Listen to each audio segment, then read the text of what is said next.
ನನ್ನ weight loss journey ಬಗ್ಗೆನೂ ಹೇಳ್ಕೊಂಡಾಯ್ತು. Weight loss ಆಗೋದು ಹೇಗೆ ಅಂತ ಟಿಪ್ಸ್ ಕೂಡ ಕೊಟ್ಟಾಯ್ತು. ಹಾಗಾದ್ರೆ ಇವತ್ತು ವೇಟ್ ಗೇನ್ ಹೇಗೆ ಆಗೋದು ಅನ್ನೋದ್ರ ಬಗ್ಗೆ ತಿಳ್ಕೊಳ್ಳೋಣ.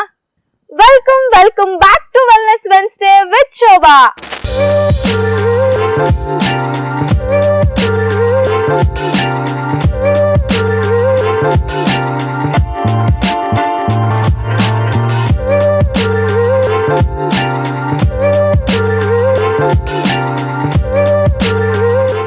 ಫಸ್ಟ್ ಥಿಂಗ್ ನಮ್ಗೆ ನಮ್ ಹೈಟ್ ಬಗ್ಗೆ ಗೊತ್ತಿರ್ಬೇಕು. ಅಂದ್ರೆ ನಾನ್ ಎಷ್ಟು ಹೈಟ್ ಇದೀನಿ, ಇಂಚಸ್ ಅಲ್ಲಾದ್ರೂ ಆಯ್ತು ಅಂಡ್ ಸೆಂಟಿಮೀಟರ್ ಅಲ್ಲಾದ್ರೂ ಆಯ್ತು. ಸೆಂಟಿಮೀಟರ್ ಅಲ್ಲಿ ತಿಳ್ಕೊಳ್ಳೋದು ತುಂಬಾನೇ ಬೆಸ್ಟ್. ಯಾಕಂತ ಅಂದ್ರೆ ತುಂಬಾ ಜನ ಅನ್ಕೊಂಡಿರ್ತಾರೆ ಏಜಿಗೆ ತಕ್ಕಷ್ಟು ತೂಕ ಅಂತ. ಅಲ್ಲ, ಹೈಟ್ಗೆ ತಕ್ಕಷ್ಟು ತೂಕ. ಒಂದ್ ಏಜ್ ಆಗ್ತಿದ್ದಂಗೆ ನಮ್ ಹೈಟ್ ಸ್ಟಾಪ್ ಆಗುತ್ತೆ. ಆದ್ರೆ ವೇಟ್ ಕೂಡ ನಾವು ಅದೇ ರೀತಿ ಮೇಂಟೈನ್ ಮಾಡೋದು ತುಂಬಾನೇ ಇಂಪಾರ್ಟೆಂಟ್ ಇದೆ. ಯಾವಾಗ ನಾವು BMI ಅಂದ್ರೆ ಬಾಡಿ ಮಾಸ್ ಇಂಡೆಕ್ಸ್ ನ ತಿಳ್ಕೊತೀವಿ, ಅದು ನಮಗೆ ಹೆಲ್ಪ್ಫುಲ್ ಆಗುತ್ತೆ. ಇವಾಗ 18 ಇಂದ 24 ತನಕ ಇರಬೇಕು ನಮ್ದು BMI. ಸ್ಪೆಷಲಿ 21ರಿಂದ 22 ಒಳಗಡೆ ಇದ್ರೆ ಅದು ತುಂಬಾನೇ ಸೇಫರ್ ಸೈಡ್ ಅಂತ ಹೇಳ್ತಾರೆ. ತುಂಬಾ ಜನದು ತೂಕ ಕರೆಕ್ಟ್ ಆಗಿರುತ್ತೆ, ಆದ್ರೆ ಫ್ಯಾಟ್ ಜಾಸ್ತಿ ಇರುತ್ತೆ, ಮಸಲ್ ಮಾಸ್ ಕಡಿಮೆ ಇರುತ್ತೆ. ಯಾವಾಗ್ಲೂ ಒಬ್ಬ ಮನುಷ್ಯನಿಗೆ ಮಾಂಸಖಂಡಗಳ ಶಕ್ತಿ ಜಾಸ್ತಿ ಇರಬೇಕು, ಕೊಬ್ಬಿನ ಅಂಶ ಸರಿಯಾದ ಪ್ರಮಾಣದಲ್ಲಿ ಇರಬೇಕು. ಇದೆಲ್ಲದನ್ನು ಬ್ಯಾಲೆನ್ಸ್ ಮಾಡಿಕೊಂಡು ನಮ್ಮ ಹೈಟ್ಗೆ ತಕ್ಕಷ್ಟು ತೂಕ ಮೇಂಟೈನ್ ಮಾಡೋದು ಇಂಪಾರ್ಟೆಂಟ್ ಇದೆ. ಆಗ ಹೆಲ್ತ್ ಕೂಡ ಚೆನ್ನಾಗಿರುತ್ತೆ. ತುಂಬಾ ಜನ ಚೆನ್ನಾಗಿ ಊಟ ಮಾಡ್ತಾ ಇರ್ತಾರೆ, ಆದ್ರೂ ಕೂಡ ಅವ್ರದ್ದು ವೇಟ್ ಕಡಿಮೆನೆ ಇರುತ್ತೆ. ಯಾಕೆ? ತುಂಬಾ ಜನ ಗೊತ್ತಾಗಲ್ಲ, ನಾ ಚೆನ್ನಾಗ್ ತಿಂತೀನಿ ಅಂದ್ರೂ ನಾನು ಇಷ್ಟೇ ಇರೋದು ಅಂತ ಹೇಳ್ತಾರೆ. ಇನ್ನು ಹೇಳ್ತಾರೆ ಯಾರ್ ತೂಕ ಕಡಿಮೆ ಇರ್ತಾರೆ ಅವರೇ ಜಾಸ್ತಿ ಊಟ ಮಾಡ್ತಿರ್ತಾರೆ ಅಂತ. ಆದ್ರೆ ಯಾಕೆ ಹಂಗಿರುತ್ತೆ? ನಮ್ಮ ಪ್ಯಾಂಕ್ರಿಯಾಸ್ ವರ್ಕ್ ಮಾಡ್ತಾ ಇರಲ್ಲ. ನಮ್ಮ ಪ್ಯಾಂಕ್ರಿಯಾಸ್ ವರ್ಕ್ ಮಾಡ್ಬೇಕು ಅಂತ ಅಂದ್ರೆ ನಾವು ಸರಿಯಾದ ಪ್ರಮಾಣದಲ್ಲಿ ನ್ಯೂಟ್ರಿಷನ್ ಅನ್ನ ತಗೊಳ್ಳೋದು ಇಂಪಾರ್ಟೆಂಟ್ ಇದೆ. ಯಾವಾಗ ನಾವು ನ್ಯೂಟ್ರಿಷನ್ ತಗೋತೀವಿ, ಪ್ಯಾಂಕ್ರಿಯಾಸ್ ಕರೆಕ್ಟ್ ಆಗಿ ವರ್ಕ್ ಮಾಡುತ್ತೆ. ಪ್ಯಾಂಕ್ರಿಯಾಸ್ ಯಾವಾಗ ಕರೆಕ್ಟ್ ಆಗಿ ವರ್ಕ್ ಮಾಡುತ್ತೆ, ಆಗ ನಮ್ದು ಇಡೀ ಸೆಲ್ಸಿಗೆಲ್ಲ ಅದು ನ್ಯೂಟ್ರಿಷನ್ ಅನ್ನ ತಲುಪಿಸುವಂತ ಕೆಲಸನ ಮಾಡುತ್ತೆ.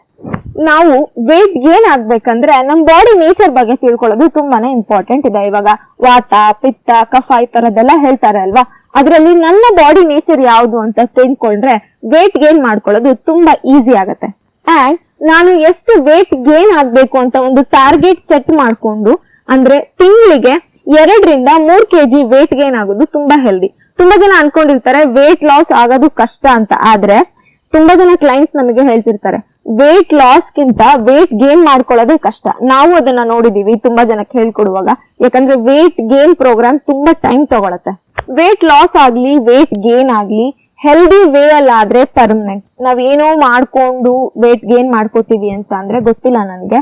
ಯಾವಾಗ್ಲೂ ಮಸಲ್ ಸ್ಟ್ರೆಂತ್ ನ ಜಾಸ್ತಿ ಮಾಡ್ಕೋತಾ ಫ್ಯಾಟ್ ಪರ್ಸೆಂಟೇಜ್ ನ ನಾರ್ಮಲ್ ಇಟ್ಕೊಂಡು ವೇಟ್ ಗೇನ್ ಮಾಡ್ಕೊಂಡ್ರೆ ಅದು ಹೆಲ್ದಿ ಅಂಡ್ ಪರ್ಮನೆಂಟ್ ಕೂಡ.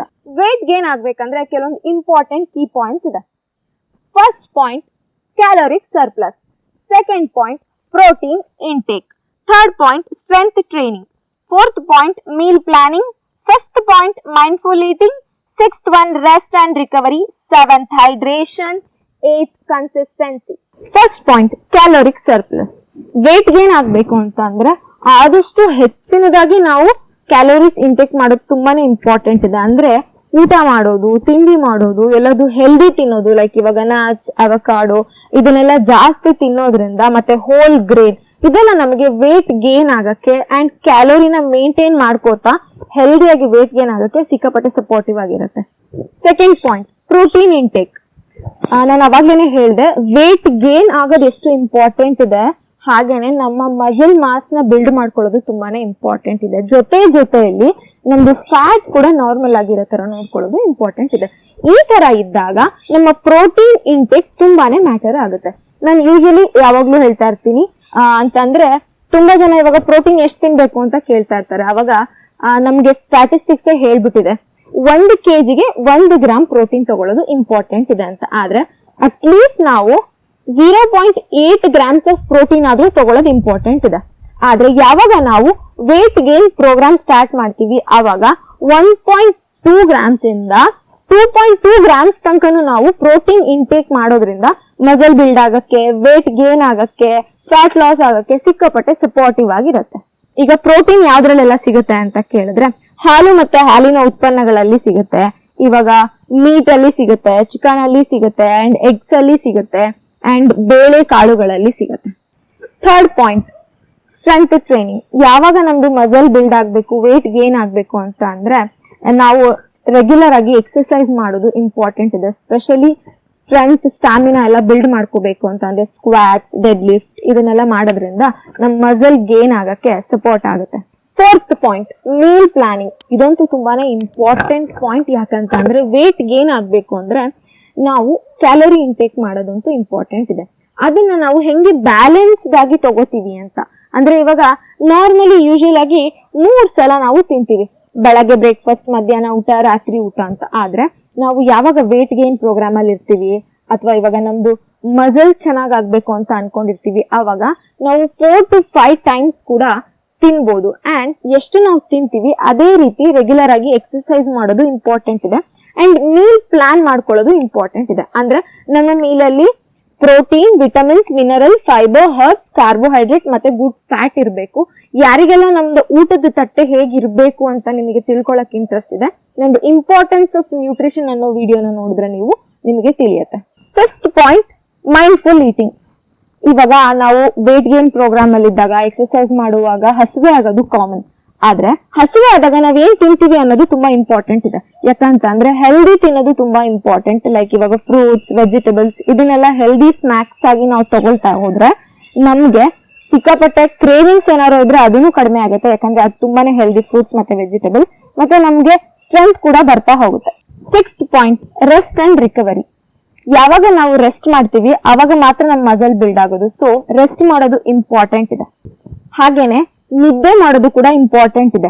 6 ರಿಂದ 8 ಗಂಟೆಗಳ ಕಾಲ ನಿದ್ದೆ ಮಾಡೋದು ತುಂಬಾನೇ ಹೆಲ್ಪ್ಫುಲ್ ಆಗಿರುತ್ತೆ. Seventh point, hydration. ನಾನು ಎಲ್ಲಾ ವಿಡಿಯೋದಲ್ಲಿ ಅಂದ್ರೆ ಆಲ್ಮೋಸ್ಟ್ ನನ್ನ ಎಲ್ಲಾ ವಿಡಿಯೋದಲ್ಲೂ ಕವರ್ ಆಗಿರುವಂತ ಪಾಯಿಂಟ್ ಅಂದ್ರೆ ಹೈಡ್ರೇಷನ್. ತುಂಬಾನೇ ಇಂಪಾರ್ಟೆಂಟ್ ನೀರು. ಯಾಕಂತ ಅಂದ್ರೆ ನೀರ್ ಕುಡಿದಾಗ ಮಾತ್ರ ನಮ್ಮ ಬಾಡಿಯಲ್ಲಿರೋ ಟಾಕ್ಸಿನ್ಸ್ ಎಲ್ಲ ಹೊರಗಡೆ ಹೋಗೋದು. ಮತ್ತೆ ತಲೆ ಕೂದಲಿಂದ ಕಾಲು ಉಗುರು ತನಕನೂ ಪ್ರತಿಯೊಂದು ಅಂಗಾಂಗಕ್ಕೂ ನಮಗೆ ನೀರ್ ತುಂಬಾ ಇಂಪಾರ್ಟೆಂಟ್ ಇದೆ. So stay hydrated. 2.5 ರಿಂದ 3 ಲೀಟರ್ ಅಷ್ಟು ನೀರು ಕುಡಿಯೋದು ಇಂಪಾರ್ಟೆಂಟ್ ಇದೆ. ಅಂಡ್ ಯಾರೆಲ್ಲ ಜಾಸ್ತಿ ಎಕ್ಸರ್ಸೈಸ್ ಮಾಡ್ತಾ ಇರ್ತೀರಾ, ಸ್ವೆಟ್ ಆಗ್ತಾ ಇರ್ತೀರಾ, ಅವರು ನಿಮಗೆ ಎಷ್ಟು ನೀರ್ ಬೇಕಾಗುತ್ತೆ ಅಷ್ಟನ್ನ ಕನ್ಸ್ಯೂಮ್ ಮಾಡಬಹುದು. 8th point, consistency. Consistency is the key. ಅಂದ್ರೆ ಈಗ ವೇಟ್ ಗೇನ್ ಪ್ರೋಗ್ರಾಮ್ ಸ್ಟಾರ್ಟ್ ಮಾಡಿದ ತಕ್ಷಣ ವೇಟ್ ಗೇನ್ ಆಗಲ್ಲ. ಸ್ಪೆಷಲಿ ವೇಟ್ ಗೇನ್ ತುಂಬಾನೇ ಚಾಲೆಂಜಿಂಗ್ ಆಗಿರುತ್ತೆ.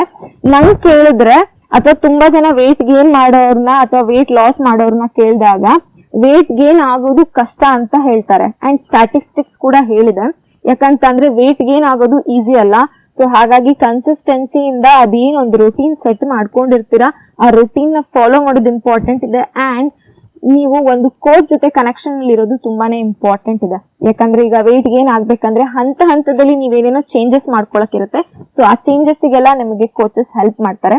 ಯಾರಿಗೆಲ್ಲ ವೇಟ್ ಗೇನ್ ಆಗ್ಬೇಕು ಕೋಚ್ ಅಂತ ಕಮೆಂಟ್ ಅಲ್ಲಿ ಟೈಪ್ ಮಾಡಿ, ನಾನ್ ನಿಮಗೆ ಹೆಲ್ಪ್ ಮಾಡಕ್ಕೆ ರೆಡಿ ಇದ್ದೀನಿ. ಯಾರಿಗೆಲ್ಲ ಈ ವಿಡಿಯೋ ಇಷ್ಟ ಆಯ್ತು ಶೇರ್ ಮಾಡಿ, ಲೈಕ್ ಮಾಡಿ, ಕಮೆಂಟ್ ಮಾಡಿ ಅಂಡ್ ಚಾನೆಲ್ ನ ಸಬ್ಸ್ಕ್ರೈಬ್ ಮಾಡಿ. Thank you so much.